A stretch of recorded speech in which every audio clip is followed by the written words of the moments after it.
Hello, this is the Anonymous Reality TV blogger. Hope you guys are having an amazing day. I'm going to be reviewing Survivor 41, Episode 6, and we picked right up with where we left off with Tribal Council, the aftermath of Shan and Ricard, and, them basically saying how Jeannie thought she was going to say, and Shan basically saying that, she had to basically make her think that, and then they had to discuss kind of how some of the trust was lost with them, with kind of the questioning of each other regarding this extra vote business, how Shan wanted Ricard to give it to her right back before Tribal Council as insurance, and he told her no, and it was just all this drama back and forth, and it spilled into the following morning, and he's like, you could have just asked me, but instead of you're like asking it in a way that's making it seem as though you still don't trust me. And then he says later in his confessional, he's concerned because of the fact he feels that Shan is getting too much power in the game with already having the immunity idol and now this extra vote. So he's like feeling some sort of way. But anyways, he ends up giving her back the extra vote. Then it shows the other two tribes, Yasa and Luvu, getting some tree mail, basically indicating that a verge is imminent. And then we cut to Jeff Probst at the reward challenge, who's talking to us for whatever reason. I don't know. I think he has like been in quarantine too long because he's like overdoing this talking with us business. But anyhow, we move forward with him saying that it's technically a merge, but basically the team that wins will officially be merged. And the winning team basically gets a feast. They have to draw rocks, and you either draw blue rocks or yellow rocks, and there's going to be two people out of the 12 who will have gray rocks who will not be eligible to play, and the winning team will decide their fate. So pretty much most of Lulu stays together in the rocks that they draw with Deshawn, Danny, and also Sydney, and then Evie and Ricard are on their team. And then it is Xander, Liana, Shan, Heather, and Tiffany on the other team. I think I said everybody right. Xander. Yeah. And then the two people who were on the outs were Naseer and Erica. So basically it was a challenge where you had to like dig out of the sand this huge ball. You had to roll it over to like these two stations where somebody had to get on top of the ball and pull down and untie these keys.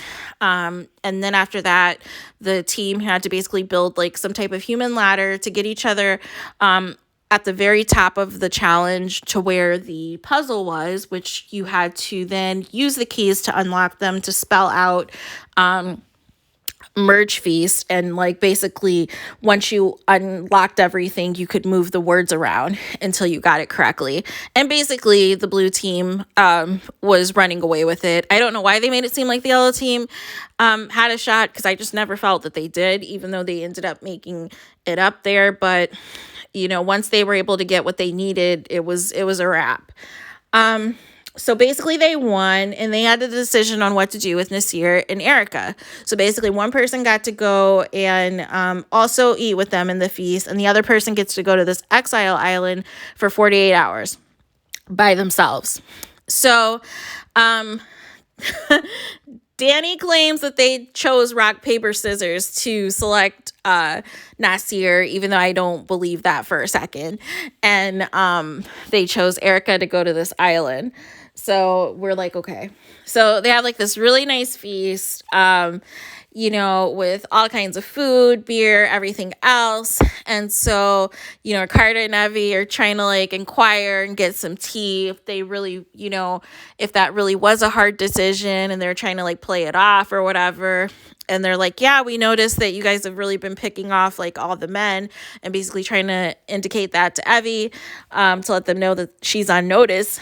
And so then it goes back to the other tribe who got like minimal rice and everything else. And immediately Shan goes up to Liana while Tiffany is there. Is like, so did you get your, extra vote? Did you get your advantage in front of Tiffany? And I was like, no, don't do that. What are you doing? You guys barely know each other. And you're doing that in front of her tribe mate. So now you've just blew her trust with her. And I was cringing so bad. So then right after that, Liana, for some reason, goes with Shan to explain to her the knowledge is power advantage and what it does. And then she later pulls Tiffany to tell her the same. I don't know why she did that, but basically, Tiffany was just all eager and everything else. Is just like, well, yeah, I wouldn't have said anything anyways, and blah, blah, blah, blah, blah. And I was like, oh my gosh, here we go. And, now Tiffany's looking at Liana sideways because she's looking at the fact that her and Shan were together, and then she's looking at the fact about this other advantage, and that she still wants Xander out, so now she just has an issue. So I'm just like, I don't know. She's a liability, and I don't know how much longer she has in this game. And then, of course, they're talking about the fact that, they still want to flesh out Xander's idol. And then they also want to flesh out the fact that Naseer has an idol because Naseer announced that he has the idol with, the different quotes that they had to say at the immunity challenge.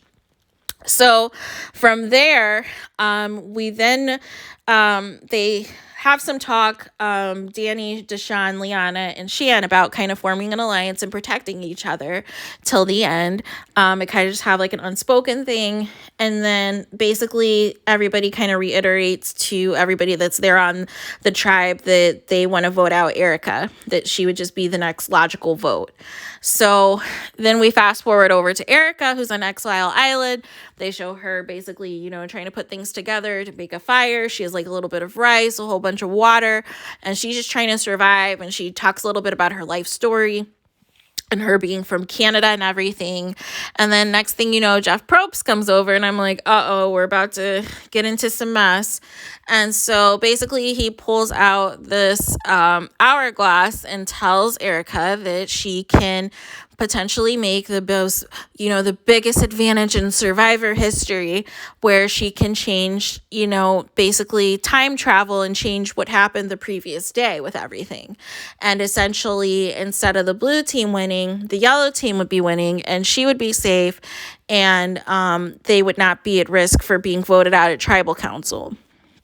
The disadvantage is she would definitely burn some bridges with her tribe, because that would basically be half of her tribe in trouble. And that is not a good look. But nonetheless, I have a feeling she's going to do it because she feels probably on the outs and probably wants to do something to make some noise. I don't think it's a good idea because they're just going to vote her out a couple of days later. And likely they'll vote out Sydney because the guys are going to try to protect each other, is really what it boils down to. And so they'll just be left with Sydney at that point, unless they go and vote out Ricard. So that's where we are, because I don't see Shan or Liana voting out Deshawn or Danny. So likely Sydney's going to be the odd man out unless she wins the immunity challenge next week. So with that being said, that's all that happened. I was a little bit upset with all of these twists because I just don't understand why we have to reinvent the wheel. We could have just had a very basic merge, a very basic rewards challenge where, like, 2 or 3 people go and strategize and try to, form something or spill some tea to each other to try to, gain some insight into some of the other members of the tribe and this and that. And then from there, the individual immunity challenge. But no, we had to go through this big old elaborate, you have to play your way into this and play your way into that and advantage this and disadvantage that. And it was just too much. And my head was already just spinning, like, what is going on? So nonetheless, the preview, it looks like Erica is going to hit the hourglass unless it is some creative editing. But we shall see ultimately. I just don't think this is going to end well for her, even if it buys her a couple of extra days of safety, because she basically, altered, a very significant thing that happened in the game, only to burn more bridges with her tribe. So, with that being said, we will see what happens, and I will talk to you guys soon. Please let me know what you guys think in the comments, and I will talk to you guys later.